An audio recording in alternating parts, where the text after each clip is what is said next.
Good day mga kesap. Geto, pag naka-hammer down ang mga GBBR o railgun, ganyan na ganyan, same. Ayan o. Dito naman sa setup ng TMMWs ko, ito, yung normal na trigger ng ganyan, napakalambot. Konting pindot, madali lang yan, kaya masarap yun natin. Ito, iba to. Ayan o.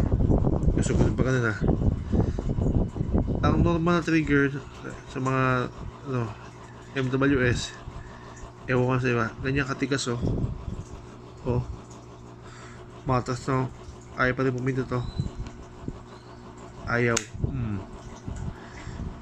Ayan talagang matigas. So ito, pag wala naman siyang bala, ibabot lang ko siya sandali. Kunyari wala siyang bala, ganyan naman siya kalambot, matigas pa rin ayan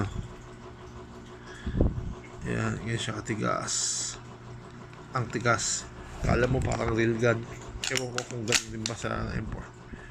Di pa makakapag-try ng railgun sa mga M4, kaya masyado ako addicted sa GBBR kasi hinahabol ko lang talaga realism din. Ayan ang tigas kaya pag pipindot dyan ganoon. Kaya may nakita sa minsan, may parang di daw mo siya nakakapindot. Yun ang reason, hindi siya yung ganong kalambot. Ayan. So sana nasagot niyo yung tanong ko. Tanong ko ulit, tanong nyo.